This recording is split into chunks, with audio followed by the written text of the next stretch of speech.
Live on digital media from the vast and spacious VPOD-TV studios in beautiful Oak Brook, Illinois. Oak Brook, it's kind of like Hinsdale, but with a big-ass mall. It's the Weekly Wrap with your host, broadcasting legend, Bruce Wolf, and his trusty sidekick, former Liberty Magazine editor and Breitbart contributor, Tim Slagle. This week's special guest, weekend host on WVON, and president of Violence Interrupters, Tio Hardiman. And now, without further ado, ladies and gentlemen, Bruce Wolf. Bruce Wolf and Tim Slagle on the Weekly Wrap. So, Tim, do you think Norm MacDonald would like it if somebody's saying, Norm MacDonald bought the farm? Gee, I feel, no. He would like it, wouldn't he? He would. I was worried that you might not like that because you might have been friends with Norm MacDonald. You're suffering. You're in, a fellow comedian. I worked with him a couple times. Really? He was, universally liked. I don't. He's one of those guys that I envy because nobody said anything bad about him. Mm-hmm. And if I could have even 50% of the people when I pass away not saying bad things about me. I feel guilty about this because he was considered the comedian's comedian. And I don't get it. I mean, I liked him. I thought he was good. And I don't think he'd mind my saying that. Since, of course, when the crocodile hunter died, for example, he went on John Daly's show within days. And Daly's like this, I can't believe. I mean, it's a Daily Show. And he's like embarrassed, although I think some of that is theatrical. And 44 is it's a pretty good age for a crocodile hunter. Exactly. Let's see who can. And I'll see your Norm MacDonald crocodile hunter bit and say. And the crocodiles were upset that he died from a jellyfish or something because they wanted to have at him and what. So.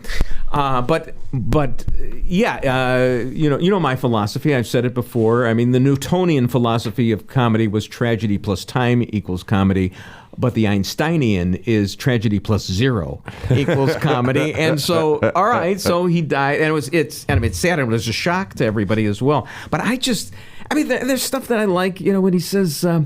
That he was going to do an endorsement for podiums, and he said, that's something I can stand behind. Yeah, that's funny, but it's not like I'm guffawing like when I would see Sam Kinison take a microphone and say, honey, can I take this out tonight? And it was a phallic symbol. That was side-splitting.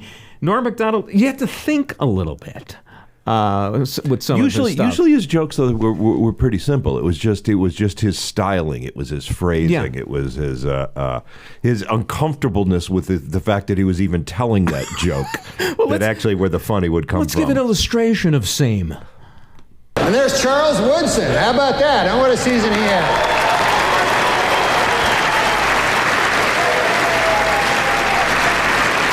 Great, man. He became the first defensive player to win the Heisman Trophy. And congratulations, Charles. That is something that no one can ever take away from you. Unless you kill your wife and a waiter, in which case...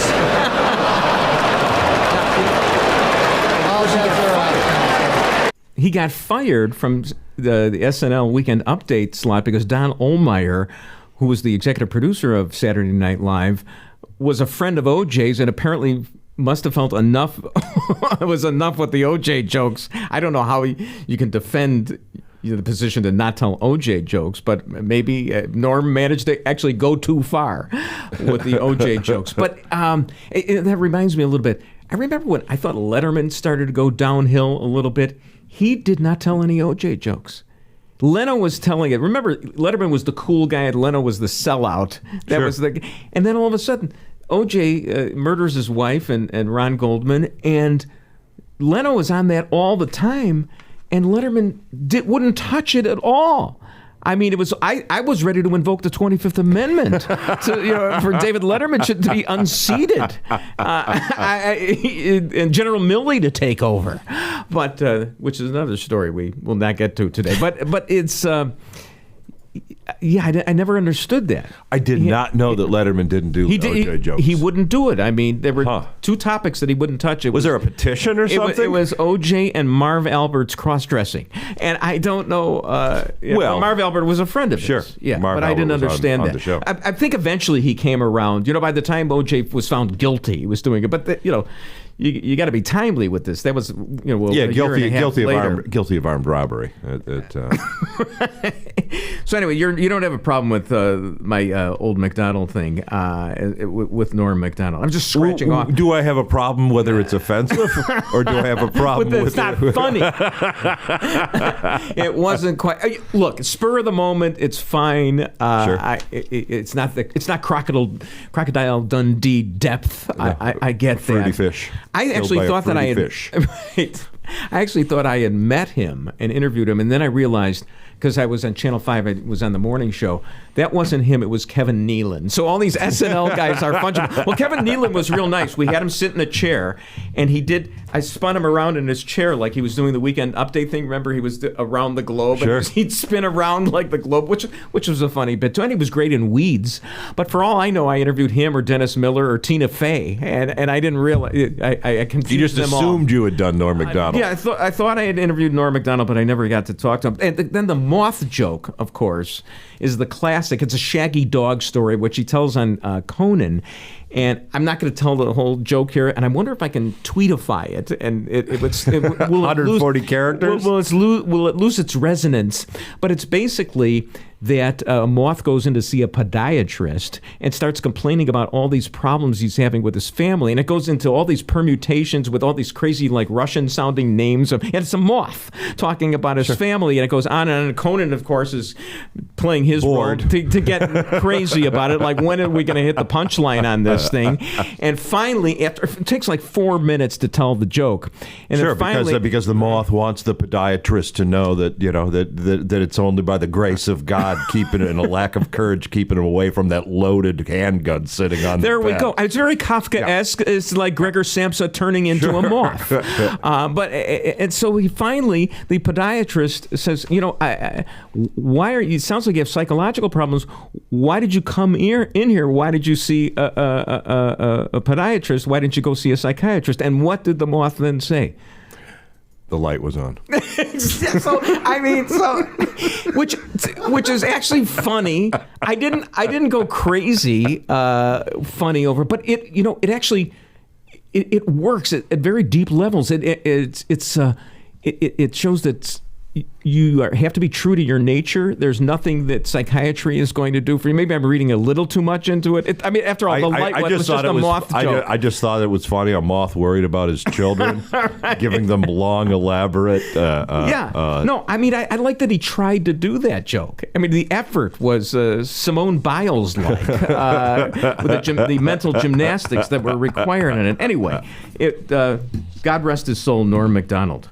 And of course, and the joke of it is, the story that I saw was the AP story or Deadline Hollywood tweet.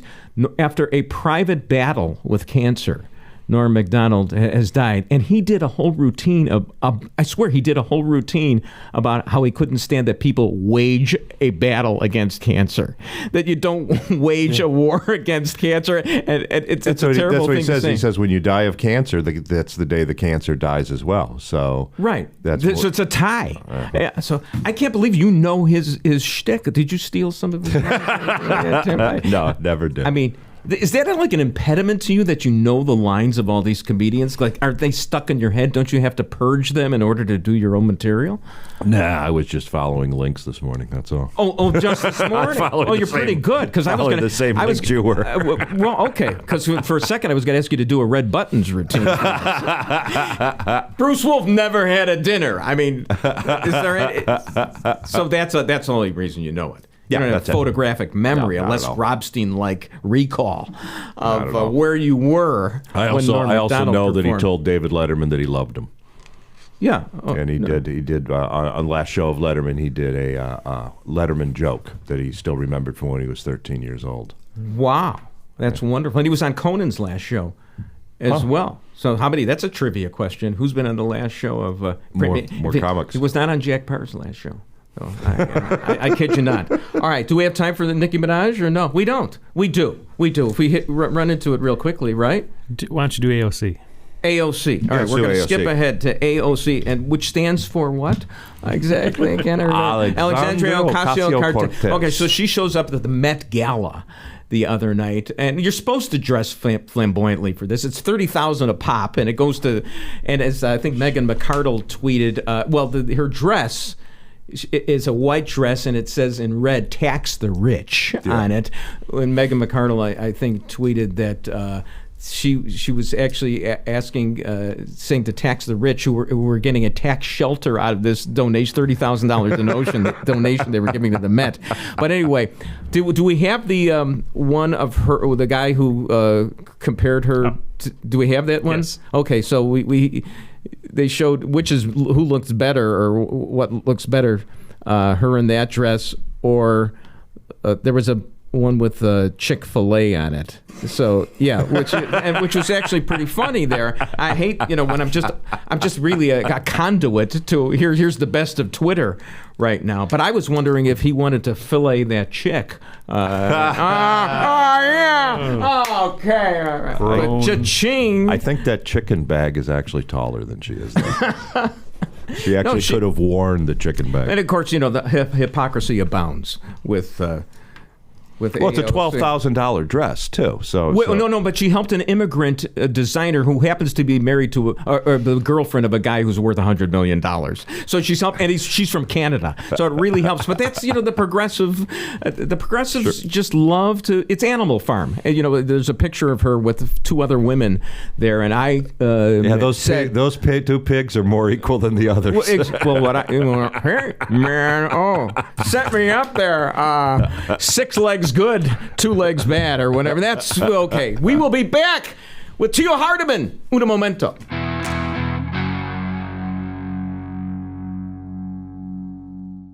We're going to be taking a hard look here at NBC5 at one of the biggest issues in Chicago right now, violence. Shootings, carjackings, gang activity are all top of mind for people living in the city and suburbs. So how did we get here? Bruce Wolf and Tim Slagle on the Weekly Wrap. That was the voice of Marion Brooks. Yes, I can name you that NBC5 incorrect in 2 syllables. And Channel 5 has, I believe, an 8 College of Correspondence series this week on violence in Chicago. They've got everybody being interviewed. Marianne Ahern interviewed Kim Fox about gun laws. And I was a little bit upset because I'm a former Channel 5 host of Barely Today. You recall that short-lived show? Sure. Lasted a trimester. Everyone and remembers a half. It. Well, the general manager of the station said they wanted a diverse perspective. I could have done a segment interviewing myself on why Kim Fox is the problem. But joining us now is somebody who did contribute. He was on this. Tio Hardiman is the executive director for Violence Interrupters. That's a community organization that does what it says. It tries to interrupt violence in the community. And also, Tio, am I correct? You host a show on WVON, right? Good morning. I do. Yes. Thank you for coming on the show. I appreciate that very much. And just tell us, I hate to give it away, but what is the gist of what you told Channel 5 about violence in Chicago? Well, during the Channel 5 interview, we talked about the role of social media when it comes down to the increase in gun violence. That's pretty much behind some of the uptick in gun violence in Chicago, because a lot of guys, they feel very disrespected if you post something on Facebook or Twitter or Instagram about them for the whole world to see. Even though the whole world may not be looking, some of the guys feel disrespected. And so they ask, it's like a cultural conditioning type of situation where some people, it's like a subculture where some people actually, they respond violently no matter what the slight infraction might be. It might just be a misunderstanding, something you posted, something somebody does not understand. People give in to peer pressure and they feel they have to act. They have to act. And the only difference, they're not fighting when they act out, they're killing people. So that's what I talked to the host at Channel 5 about. Yeah, like I'm on Twitter a lot. And of course, the worst thing that I do is, is I'm blocked by somebody on Twitter. But This can get really, really bad. I can see how this would happen. So, That's actually, I never even thought about that, about social media actually contributing to it. I mean, there's so many other factors. I mean, we had COVID, but we have this spike in violence in Chicago. That may be one of the reasons. What else do you attribute the violence spike to? Well, basically, what else I attribute the spike in violence to is mainly you have a lot of different cliques out there, a whole lot of interpersonal conflict. So I can break that down for you. What happens is everybody has a crazy cousin, even though it sounds crazy. But, if a guy gets into a conflict with somebody because of a misunderstanding, they might call their crazy cousin, and their crazy cousin's not going to come and talk. They're coming to shoot somebody. Like I said, the clique and tribal. I don't use the word gang too much because people think it's structure. There's no structure to the gangs in Chicago. So I say cliques and different tribes. Another reason why is because the reason, living in poverty, learned behavior. A lot of people feel, within that subculture of violence, the people that commit acts of violence within that subculture, people just think it's the right thing to do because they've learned it growing up in the neighborhood. Like, for example, if I get into an argument with somebody, I don't think about killing the person as soon as we get into an argument. You have some people that are kind of psychopathic, sociopaths. They think about killing just because of a lightweight argument. Yeah, that's how crazy it becomes. Yeah, no, I know, but everybody thinks Chicago. They're not going to. I'm like Wally Phillips's old lady from Tinley Park who didn't want to get anywhere near the city anymore and doesn't want to go downtown. Even forget about Englewood, whatever. They don't even want to go to the Riverwalk because of the fear of violence. But I was just wondering that if Channel 5 even mentions this in the series. I'm wondering, what do you think of arresting straw purchasers? I mean, moms and girlfriends who buy guns for, you don't even want to call them gangbangers, but who buy guns for people who use it for felonious purposes. Well, I believe the ATF, they should do a better job at intercepting the illegal gun trade because that's where the bigger problem comes in at. I just don't believe that they're doing everything they can do in their power to prevent people from becoming straw purchasers or going to these gun shows at different states, Kentucky, Alabama, wherever, down Mississippi, wherever they may go to purchase illegal guns. But as far as arresting straw purchasers, there was just a case where a couple of months ago, this guy from the military was selling guns to young men on the south side of Chicago. He was a member of the military, 3 guys, and they were arrested. So if you get caught and you're a straw purchaser, you have to deal with the consequences. But you don't. Here's the problem. I mean, generally, the prosecutors don't want to handle these cases. They've traditionally shied away from them because nobody wants to throw a mom or a girlfriend in jail. And all you have to do is do it a couple of times or whatever and set an example, and that might deter gun violence. But nobody ever raises that as a serious method of addressing this problem. What I would like to suggest as well is that when it comes to straw purchasing, they should, the ATF, whatever the case may be, whoever it might be, whatever jurisdiction, they could put out a strong public education campaign about straw purchasers and make sure you plaster the communities where you have a lot of gun violence with information about if you are caught purchasing a gun for somebody else, this is what's going to happen to you. I think they really need to push a strong public education message. Now, and hopefully it will deter something. Now, hopefully. I wasn't being facetious when I said that I thought Kim Foxx was part of the problem. What do you think? Well, Kim Foxx, I know her personally, and I've been around her a couple of times. When she would not be the state's attorney if it was not for Laquan McDonald, number one. Okay, right. I thought she hit the ground running pretty cool in the beginning, but this second term, there's been a lot of problems. If you ask a guy like me, I'll just be straight up. That's what I do. A lot, is giving people a pat on the back for consecutive cases and people getting out on home monitoring. And all that kind of, stuff. Those are bad decisions, especially when you have a preponderance of cases where people have been released and they go out and kill somebody, go out and carjack somebody. Kim has to do a better job. See, nobody talks about the victims. Everybody wants to be kind of like cool or in between and neutral when it comes down to crime, but everybody overlooks the victims. And I think people like Kim, she makes decisions from the mountaintop instead of going down into the valley talking to the victims. Well, she's one of the George Soros inspired state's attorneys throughout the nation. I mean, that's what it's all about. It's all about criminal rights right now, not about victims' rights. And I wonder how much the Channel 5 series actually addresses that. I don't think a lot of people want to address it all the way. But I would say this: I believe there's so much information out there. If someone was to pull it all together on all the people that were released on, lower bonds, if people were released on electronic monitoring, there are so many stories in the media how some of these people have reoffended and committed more crimes. So once that data is pulled together, I believe somebody should take on that issue. I think the data is already there. I think they're so ideologically bound to this view because, it's all part of this. I mean, this Ibram X. Kendi view of the world of victimhood forever. That's what it's about. I mean, am I right about this, or am I just some kind of clown from the suburbs? The two are not mutually exclusive. Go ahead. Well, you're pretty much on point. I still respect Kim Foxx. I just think she need to kind of work on some of her policies. But number two, you have a lot of liberal. I'm glad you mentioned what you just said. You have a lot of liberal people out here that work on bond reform, which is okay. I understand that. But once again, people that are not living in the concrete jungles of Chicago, they would never understand what the hell is going on the streets out there. Here it is. I've heard a case where a guy attempted to kill somebody's family member, and next the guy's out on bond or out on some electronic monitoring the very next 2 or 3 days. Then he goes out to kill the people. He finishes his job.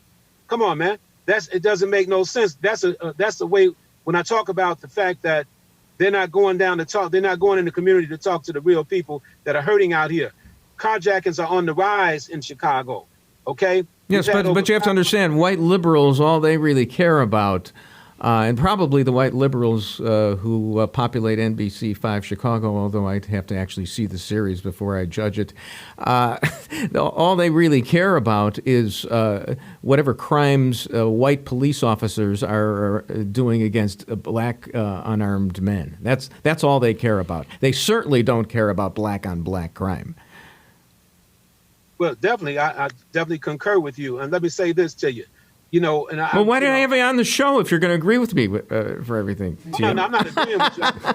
I concur with you in what you just said about some of the liberals out there, because they really don't understand. People act like they understand, but they will never understand until they walk in somebody's shoes like myself. What I'm saying, I'm one of the premier guys that used to speak out against police brutality and excessive force. I'm not against the police, but what happens in Black Chicago, about 80% of the gun violence occurs in the Black community. We're killing one another, and nobody wants to really step up to the plate on a higher level there. That's the only reason why I agree with you, because everybody's concerned about what the police might do, but they're not as concerned when we kill each other. That's what I'm talking about. You got babies being killed out here, young people. We've had 280 young people under 15 shot in Chicago to date, and 35 of them were killed.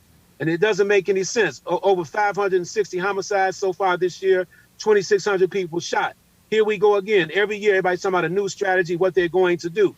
It makes no sense, to be honest with you. So that's the only reason I kind of concur with you on that subject. Okay, I agree with you just a little bit. All right, well, when we come back, I'll give you a chance to prepare an answer right here. But I saw that you retweeted Rod Blagojevich, and you're probably the only person in captivity who has done that. So I just will ask you about that. You also...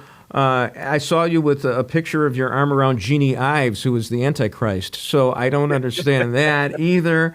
And also, you said that sexual education for 1st through 8th graders, not a good move. What are you, some type of 1950s June Cleaver housewife here? But we will ask you about all of that. Tio Hardiman, when we come back to the weekly wrap with Bruce Wolf and Knock Knock Tim Slagle. I look forward to it. Thank you.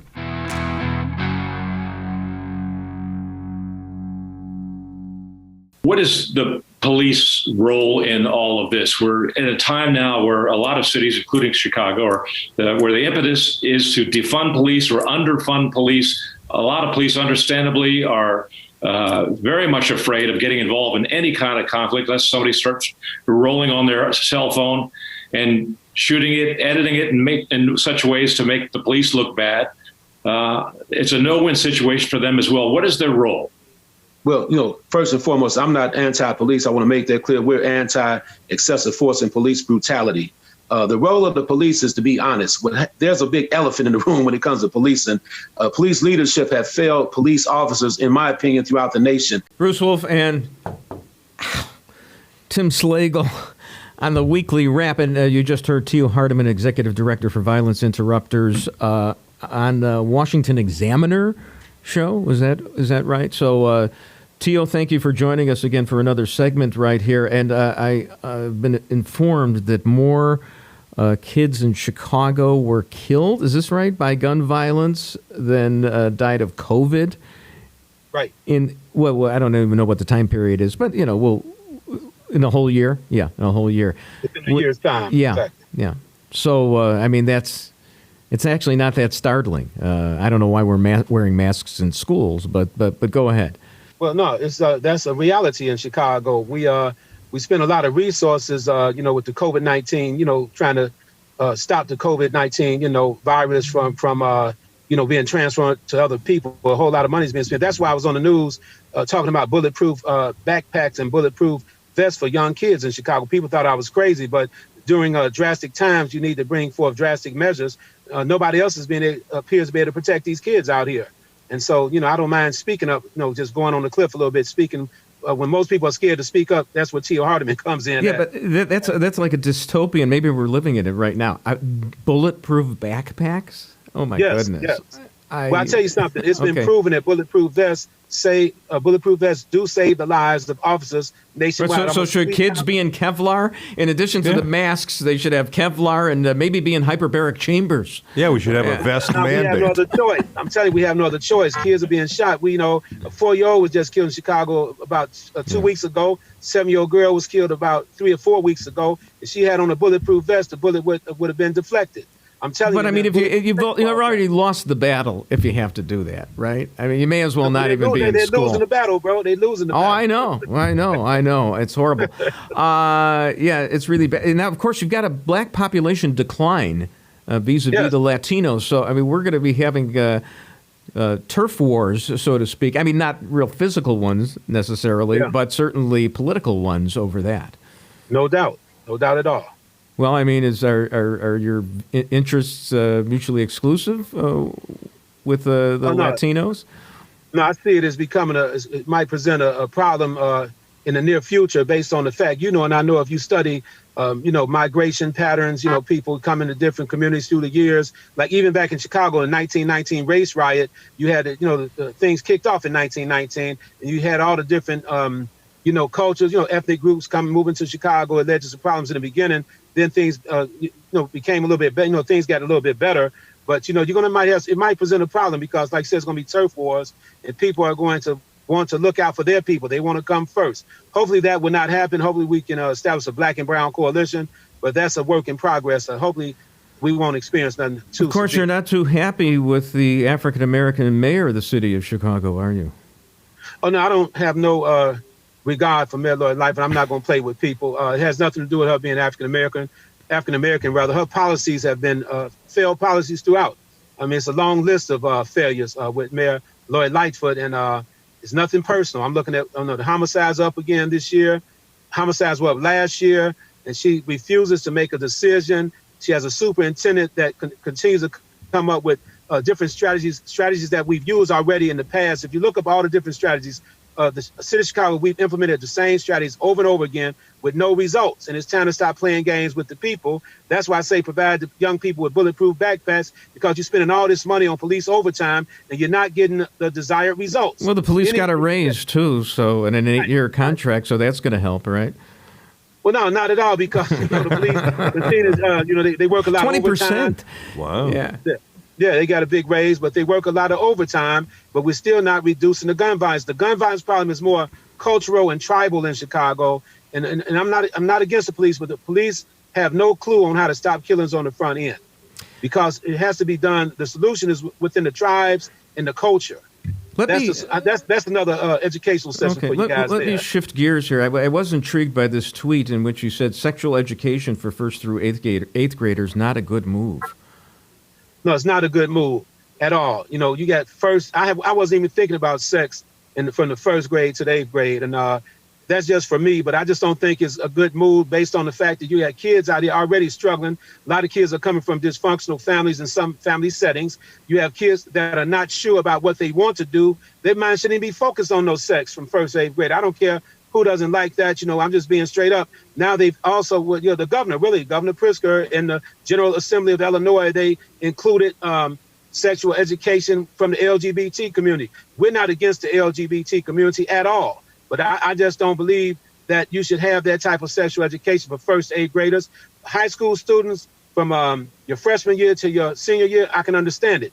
First 8th graders, no. I would never agree with anything Well, like it'd be that. nice if they learned reading and writing and arithmetic before they learned which condom to put on, I would assume. That's what I'm talking about. Right. That's what I'm talking about. Then they're saying they're going to have counselors at the school. So if a kid is not sure about their sexuality, gender, the counselors will help them out. How's the counselor really going to help them out? They're going to, it's like, it's complicated. I don't want to delve too deep into it, but that's a complicated subject matter there. I think that we should have mandatory firearms training. No, because if you think about exactly. it usually isn't the guy that they're aiming at that gets shot. Right. It's usually the kid coming home from the library late at night, the one that's got the scholarship and everything. Well, in Dodge City, back in the Old West, everybody was armed, and the murder rate was very low. Yeah. So so there you go. Well, let me say this to you guys, if you don't mind. I'm the only guy that works in the field of violence prevention. But I have a lot of respect for the Second Amendment, okay? There you go. Because there's no data that can back up the fact that legal gun owners are part of the gun violence problem in Illinois. And I have a lot of respect for legal gun owners. I wish we could do away with guns, don't get me wrong, but we're not going to do away with guns. So there's no data to back up. So, I'm the only guy that would say that to you because everybody's so anti-gun. And I understand the mindset of people out here, but let's try to just stop the violence if we can and stop some of the gun violence. But it's not the legal gun owners. All right, so far I agree with you just about everything, and I'm looking to try to pick a fight with you. And speaking of fighters, you tweeted that you were hoping that Oscar De La Hoya recovered from COVID and he was vaccinated, and I inferred that you were anti-vax. Is that true or what? Well, I'm not anti-vax, but I'll just go on the record and say it. I haven't been vaccinated. All right, that's it. You're out of here, buddy. We're done. Get out of here. Oh, go ahead. You're right. But I wear a mask all the time. I test myself every week. It comes back negative every week. I'm actually scared to take the vaccination. I just Why? I don't have a lot of trust in that. Why? Myself. You're killing the liberals. I'll tell you why. Because they want to say it's just the rednecks who aren't. But then they got to look at Louisiana. They got to look at Englewood. They got to look at all this, and they got to say, forget about them. It's okay because it's a history of racism, and they shouldn't trust the government anyway. It's all and they'll never say that you're wrong, even though they believe your position is wrong. But they'll only chew out a redneck for doing it.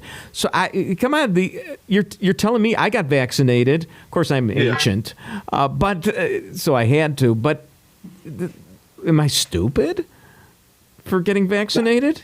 No, I think it's okay. Like I tell people all the time, I'm not a doctor, so I'm not going to mess with science and epidemiology and all that stuff. But the thing about it is that I encourage people to get vaccinated. I never speak against it. I just haven't been vaccinated. I wear 2 masks everywhere I go. For the last year and a half, almost 2 years, I have not even come down with a common cold since I've been wearing my mask. So I do my best to practice safe distance from everybody. This is not a good answer to not getting vaccinated. You could be a leader in the community if you got vaccinated, and there's some reason you don't trust the FDA. I mean, I understand not trusting the liberals because you got AOC and her friends at the Met Gala.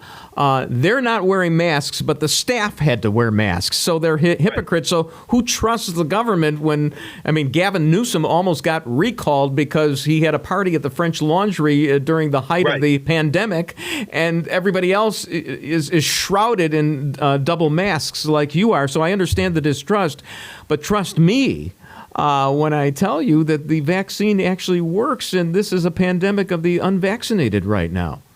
Agree? Well, I've looked at the data. Go get your shot right now. Well, I'm not saying I'm not going to commit to the fact that I will never, get the vaccination. But right now, if not now, when? As Bobby Kennedy said. Hey, look here. Hopefully, I'll be here next week. You drive over right now and get vaccinated, Tio Hardiman, and stop retweeting Rod Blagojevich for crying out loud. He said some populist thing like billionaires added close to $2 trillion in profits during the pandemic. You're not going to buy. You buy one that. One of the billionaires is J.B. Pritzker. He had these commercials. He had produced some commercials talking about COVID-19, how he handled COVID-19, but he refused to mention that he invested in COVID-19 PPE. supplies. See, I mean, I got a lot against, Pritzker. I think you should go on a diet and things like that. So I'm not beyond telling a fat joke. But all right, we disagree. We'll agree to disagree on those things. Yeah. Thank you so much for joining us, Tio Hardiman. We appreciate it, and good luck to you. Anytime. I appreciate you too. No problem. Tio Hardiman. We'll be back with Sports Time.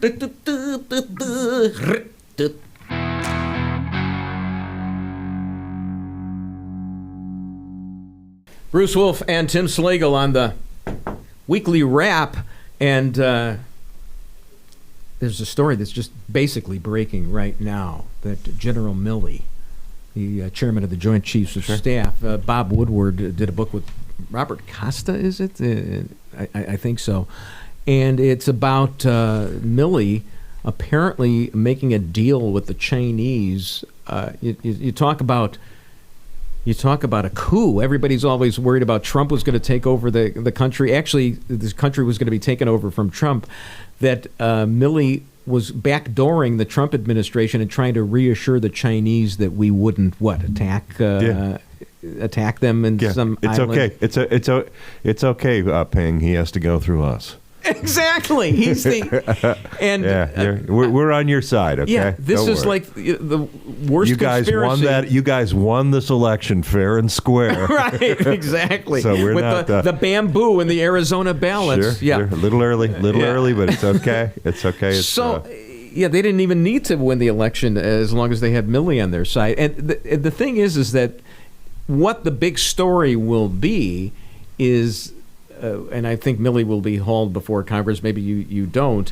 That he's usurping the authority. There's the chain of command there.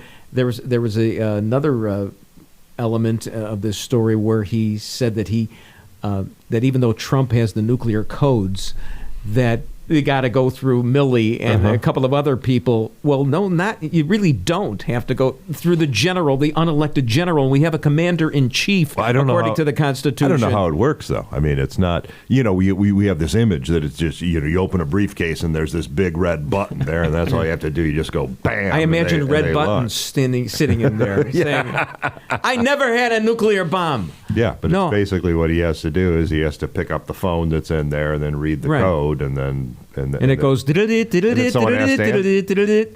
that music? What is that music from? I don't remember that music. Our Man Flint. Oh, okay. Oh yeah. A little trivia here. Well, I'm scared to death about this. But you think that we're a public right now that actually supports vaccine mandates? It's a bad issue for the Republicans. The Republicans think, oh no, people don't like government mandates, but. As evidenced by the exit polling and Gavin Newsom's recall, the public actually supports vaccine. I don't like that either, and I'm vaccinated. But we like the nanny states. Only if you assume that the Newsom election was legit. I mean, they've been dumping ballots into the mailboxes. Are you already? You're question. Even Larry Elder's not questioning this one. All right, you're out too. You can go with Tio Hardiman. I can't stand you people. So no. Somebody pointed out all you had to do is your postal worker. All he had to do was hold up a cell phone light behind the envelope, and you can read the ballot, whether it's a yes or a no. Look, I understand that postal workers are big hypocrites because they're exempt from Biden's vaccine mandate. I get that. But I don't think that Larry Elder isn't alleging it. He's the candidate. He wasn't alleging it. I don't want to get off on... We got General Milley trying to take over the government of the United States of America. What's interesting to me about this is that I think that the gist of the book was that Trump was so bad that General Milley had to take over. Right. I think that was the gist of the book. Yeah, but the takeaway is going to be the General Milley that's what it is. Everyone's going, well, wait, General Milley tried to take over? Right. Well, yeah, but he had... You buried the lead, if not the commander-in-chief. Yeah. All right, let's turn our attention... so what? A little coup. Never hurt anybody. Let's turn our attention to one Nicki Minaj. I don't even feel like I'm qualified to talk about her because I wouldn't know her from Billie Eilish or these other... Eilish. It's poetic licentiousness. So, no, I was once in the car with my daughter, and I said to my daughter, "Who is this guy, Billie Eilish?" And it's a woman, and her name is Eilish. So no, I'm not hip to all that stuff. I haven't listened to. I bought a 45 since Doris Day, Que Sera Sera. So anyway, she got into a fight with Joy Reid, another person I get confused with. Joy Behar, Joie de Vivre. How much joy is left in life, though? Not really much.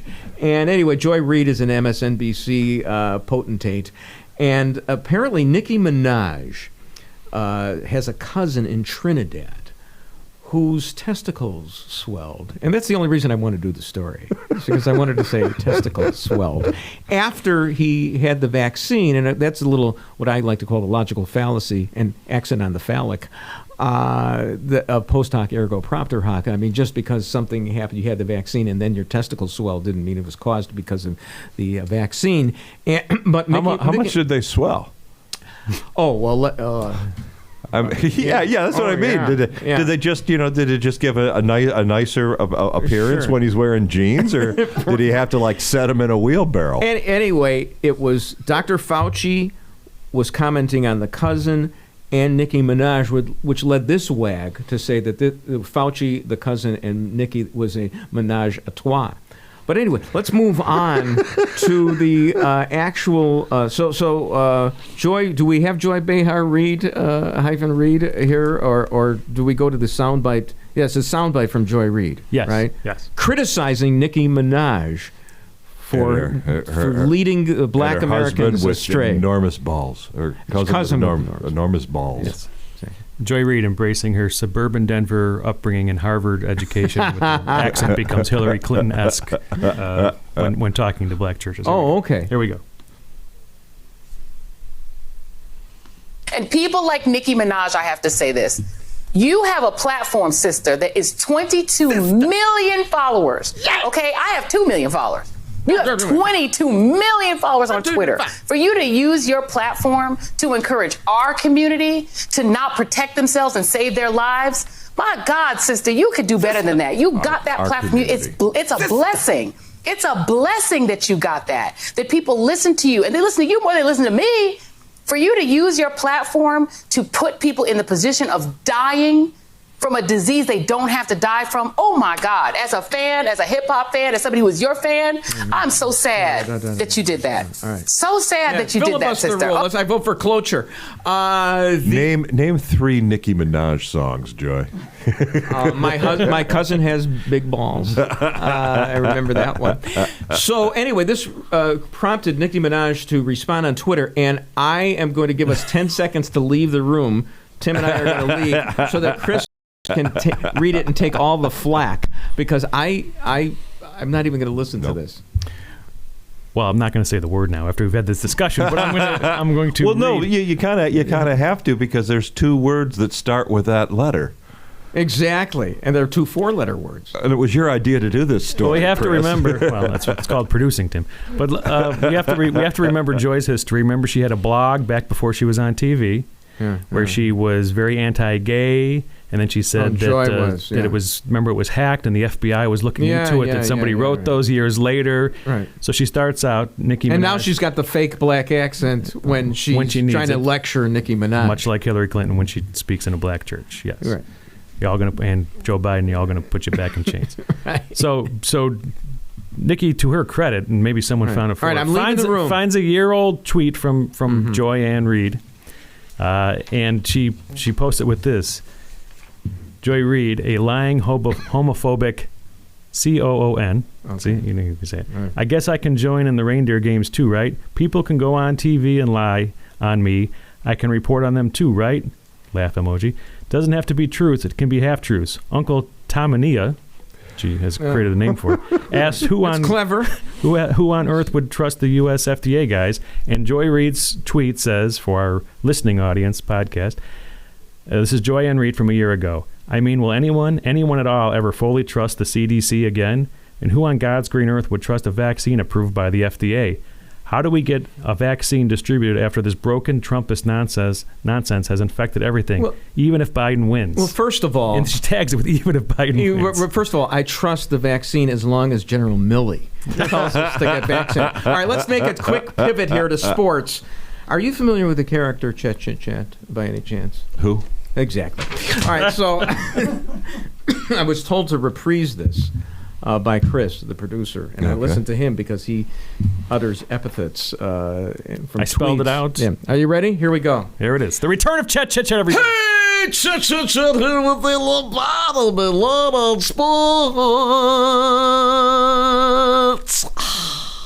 And I want to tell you, the Bears were so awful. If Chet Kopic were alive, he'd be rolling over in his grave. We're talking Eddie Jackson not even playing one-hand touch. We're talking La Rams able to win even with a bend and break defense. We're talking Matthew Stafford never finding his inner Detroit Lion. Heck, we're not talking about anything meaningful. The worst thing, the thing that which nothing greater in the mind could be conceived of, pardon my Anselm's ontological proof for the existence of God, was good on number 51, and I'm not talking about Bruce Heron. I'm talking about Dick Butkus sitting in a skybox with a mask on with other people who weren't masked. The lamest thing Richie Butkus has done since he whined about Brian Dennehy getting all the good Hollywood parts he wanted. I mean, Dick, maybe we could get you a gig turning the pages of Elton John's sheet music in the Uber Eats ad. Dick Butkus once bit a ref's fingers through his mask. Now he's got the nanny state masking him. As for the game, could barely see the cheerleaders, the embraceable to use, but we did have Michelle Tafoya, hubba voopski. That was some decala breasts. Speaking of the game, NBC had to correct itself. It mistakenly showed a hot blonde that identified her as Matt Stafford's wife, but then corrected itself by showing an even hotter blonde who actually is his wife. I mean, cut yourself some slack, pardon by Billy Joel, NBC. It's not as if you identified Virginia McCaskey as Matt Stafford's wife. Virginia McCaskey, boy, I'd like to... Oh, wait, I'm slipping into another sock puppet. Not bad for the first time out of the drawer in years. That is the bottom of lot on sports, some chit-chat. Great return. Norm MacDonald bought the farm. Gee, I really don't know if that's in good taste. Coming up, we're going to be talking to Kevin Bozeman. Hopefully, yes. Hopefully. Little sports We'll see chat. a little, this is a bonus segment. The bonus segment. Right. Sports time, which I know you love. I can't Which is wait. why you didn't laugh at all during the chat. You didn't get any jokes, right? No, I Didn't care about that. I Not didn't one catch whit. them, Reminded no. me of my former partner, Dan Proft, who never laughed one time. Which is why I killed it. We'll be back.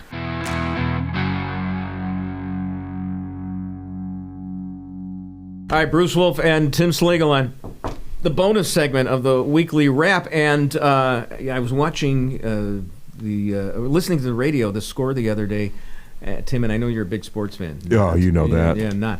And I heard Lawrence Holmes on the score. He had a pretty good interview with Devin Hester, and Devin was talking about why he should be in the Hall of Fame, which, is touting your own credentials. Sure. But as Rabbi Akiva said, if I'm not for myself, who will be? I'm trying to get in a Yom Kippur mood right now, if you don't mind. But anyway, I heard one of the producers, they were talking about a college team with an easy schedule, and he said, yeah, you've got to schedule the weak sisters of the poor, which is a great hybrid of a colloquialism. I really like that.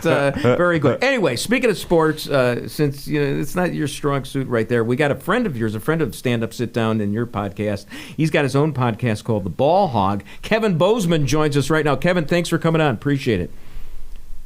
Hey, man, it's always a pleasure to talk sports to anyone who wants to hear my outlandish takes. How are you? Okay, I can't see your hat. Am I not supposed to? Are you advertising something? No, you can't. Is it the Sun? Oh, it's the Sun. How about now? No, I just wanted to see what you were sponsoring. I mean, who's the endorsement deal for? Oh, okay. If my KB hat, can you see that? Yeah, I can right now. And it's nice that you're flying your Piper Cub right now and able to talk to us. I hope you got clearance from the Waukegan Airport to do that. Soaring the friendly skies. So, and you're strapped in, which is great. So, how about that Bear game? Did you watch the Bear game the other night? I absolutely did. It went out exactly as I said. The Bears are the Rams are a horrible matchup problem for the Bears. They have been. Even when the Bears beat them, the Bears only scored 15 points, and they got one of those touchdowns came on like a fumble or interception return. So they're a horrible matchup problem for the Rams. I put all of my money on the Rams, even though I'm a huge Bears fan. But you just got to be smart when it comes time. When you're sports gambling, you got to put your heart out of it. Sure. And so I actually thought the Bears fared pretty well, all things considered. They kept the game close, and then the Rams pulled away in the end. But I think the biggest thing that stuck out to me was how many times the Bears went for it on fourth down, which just goes to show you how much they don't believe in their defense. Exactly. And it's interesting, and I just wanted to impress you with the one little statistical bit of analysis that I actually did, because I was just looking at Michelle Tafoya's cleavage throughout the game. Well, whatever it takes to get you through the game. Well, you've got the gambling. So here's the thing. You got the creepiness. I got the gambling. But we have our vices. So it's in the NFL, there's an interesting statistic this week. All the starting quarterbacks in the league, except for the Bears, all of them threw at least 4 passes of 15 yards or more. The Bears threw only 1, okay, and yet they went for it on 4th and 15. Go figure. Yeah, and then they threw that pass like 12 yards. Right. They didn't even throw it to 15 yards. At least throw it to 15 yards. Right. So that's a sign of, they're getting the ball out quick because they don't have a good offensive line. They don't really have a good defensive line. And that's really where the games are won and lost at. It's like great offense, a great offensive line and a great defensive line. So if you don't they kept going for it because they knew that they couldn't stop the Rams. Them not keeping Kyle Fuller is just still a head scratcher to me.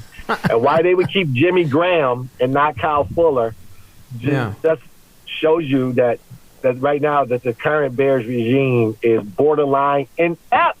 I tell you. So if you don't have an offense, generally like unless I say the word incredible or infamous, I generally stay away from words that start with the letter I. But this is important. There you go. The Bears are inept. Sure. So if you don't have an offense and defense, I don't know football that he much. Said there's a secondary. There's also the And their secondary is trash too, but still. Right, the secondary is bad too, and their receivers weren't getting open. And they never threw the ball to Darryl Mooney. So what's the point? They didn't throw any long passes. I've got a slogan for the Bears. Let me test market it for you. The Bears, not as bad as the Packers. What do you think of that one? Does that work for you? No, you wouldn't put that on the side of your Piper Cub. For 1 week, yes, it would be my all-time favorite thing that Aaron Rodgers is just tanking the season, because he hates Green Bay so much for however he thinks they treated him that he just tanks this season. Yeah. Well, Tim would believe in that. Get rid of him. Tim would believe in that because he also believes that the California recall election was fixed too. I don't think Rodgers will do that. So, but I do think they may need to call up Jimbo Covert to play. Even although he's already enshrined in Canton, they're that far down on the depth chart as far as left tackles go. They've got nobody to play that position right now, which is the most important position on the offensive line. Yeah, it was a little bit of bad luck when they lost their second-round pick, who was graded as a first-rounder, and they thought he would come in and be able to help out. So I'll give them a pass for that. Like having surgery and being out, that hurts. But overall, they're not very good, even though they ran the ball really well. Yeah. Well, but of course, the Rams ran the ball really, really well. Yeah. But if they had Justin Fields in there, they could do some rollouts, some scrambling, and move the pocket a little bit. Well, it's not as if he couldn't have executed that game plan. I mean, it didn't look that complicated. Although I haven't watched the film. I haven't watched the film. Are they showing it on your flight? The Bears game, the all 22 view. So one final question here. I saw Drew Brees on a commercial. I didn't recognize him because I think he's doing Hair Club for Men commercials or taking Brian Urlacher's magic elixir because his hair looks totally different. But he's doing a commercial for gambling, and you're into the gambling. And I thought Drew Brees was some sort of cultural conservative. So I can't wrap my fully coiffed head around that. I don't know if he's culturally conservative, but I think you don't have to be liberal to gamble. No, you can gamble. It's a conservative vice. Gamble however you want. And by the way, this backdrop is really just a plug for edibles. Oh, okay. I mean, because I am getting a little nauseated. I'm getting a little air sick right now. I'm just trying to tell you where you can be in life if you take edibles. No, that's really good. And you want your pilot doing that. I appreciate that. Well, Kevin Bozeman, so your podcast is called The Ball Hog, and it's... The Ball Hog, which I went a solid 4-1 on my Vegas locks for the NFL and 4-2 on my college picks. Well, you're gonna log on. Let's make a little money. Yeah, you're going to upgrade from Piper Cub to a Gulfstream the next time we see you. We're going to see you in the stratosphere. I'm doing my best. Thank you so much, Kevin, for joining us. We appreciate it very much, and thank you, Tim. Yep. And that is the show for this week.